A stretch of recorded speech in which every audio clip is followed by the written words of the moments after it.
Ankleshwar one વિભાગે વન્યજીવ તસ્કરી સામે મોટી કાર્યવાહી કરતા NH48 પર નર્મદા ગેટ નજીકથી અંદાજે 65 લાખ રૂપિયાની કિંમતનું એમ્બરગ્રીસ વેલ માછલીની ઉલટી જપ્ત કર્યું છે। આ મામલે 3 આરોપીઓની ધરપકડ કરવામાં આવી છે। પ્રાથમિક તપાસમાં એમ્બરગ્રીસ ભાવનગરથી લાવવામાં આવ્યો હોવાનું સામે આવ્યું છે। ગુપ્ત બાતમીના આધારે વન વિભાગ અને મુંબઈ વાઇલ્ડલાઇફ ટીમે સંયુક્ત ઓપરેશન હાથ ધરી આરોપીઓને ઝડપી પાડ્યા હતા। ઝડપાયેલા આરોપીઓમાં આણંદના મહેન્દ્ર સિંધા, અંકલેશ્વરના હર્ષ પટેલ અને કમલ ચૌહાણનો સમાવેશ થાય છે। કાર્યવાહી દરમિયાન એક કાર, એક બાઇક સહિત કુલ 66.70 લાખ રૂપિયાનો મુદ્દામાલ જપ્ત કરવામાં આવ્યો છે। વન વિભાગે આરોપીઓ સામે વન્યજીવ સંરક્ષણ અધિનિયમ હેઠળ ગુનો નોંધી વધુ તપાસ શરૂ કરી છે।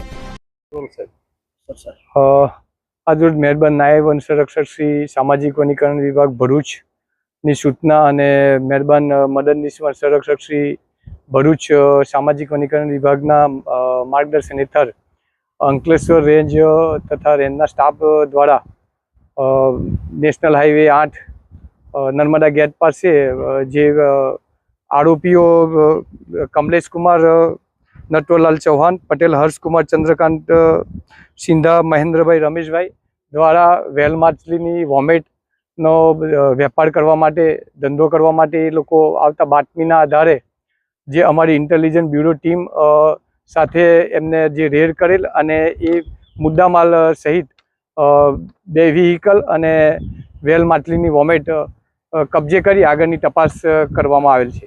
એમાં શું હતું સર, કઈ રીતે આખું રેકેટ પકડાયું?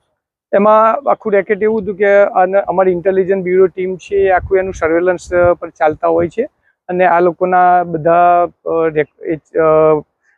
બાતમીદારોથી મેસેજો મળતા હોય છે અને બાતમીદાર દ્વારા મેસેજ મળવા કે ભાઈ આ નર્મદા ગેટ હોટલ પાસે એક વેલ માછલીની વોમેટનું ત્યાં આગળ સોદો થવાનો છે, તો જેથી કરીને એને એ પ્રમાણે વ્યૂહરચના ગોઠવી અને ઇન્ટેલિજન્સ બ્યુરોની ટીમ દ્વારા રેડ કરવામાં આવેલ। ત્યાર પછી વન વિભાગને તેમના દ્વારા હેન્ડઓવર કરવામાં આવેલ છે। તો સર, આ જે વેલ માછલીની વોમેટ છે એનો ઉપયોગ શેમાં કરવામાં આવે? તો વેલ માછલીની વોમેટનો ઉપયોગ એ અલગ અલગ વસ્તુમાં કરવામાં આવે, મેડિકલ તરીકે કરવામાં આવે છે। દરેક ક્ષેત્રમાં અલગ અલગ કરતા હોય છે આ લોકો કામ। આ લોકો ઇન્ડિયામાં જ વેચતા હતા કે ઇન્ટરનેશનલ? ઘણી વખત ઇન્ડિયામાં પણ જાય છે, ઇન્ટરનેશનલ પણ આ લોકોના કનેક્ટિવિટી હોય છે। અલગ અલગ જે પ્રમાણે એની કનેક્ટિવિટી હોય એ પ્રમાણે એ લોકો વેચતા હોય છે। પ્રાથમિક તપાસમાં શું બહાર આવ્યું છે? આ લોકો ક્યાં લઈ ગયા? પ્રાથમિક તપાસમાં એમ બહાર આવેલું છે કે આ લોકો ભાવનગરથી માલ લાવેલા હતા અને ત્યારબાદ આનંદના એને માલ લેવા માટે આવેલા હતા અને આગળ એ આનંદથી ક્યાં જવાનો તો એની તપાસ આગળ ચાલુ છે। એ તપાસ બહાર આવ્યા પછી આપને જણાવવામાં આવશે।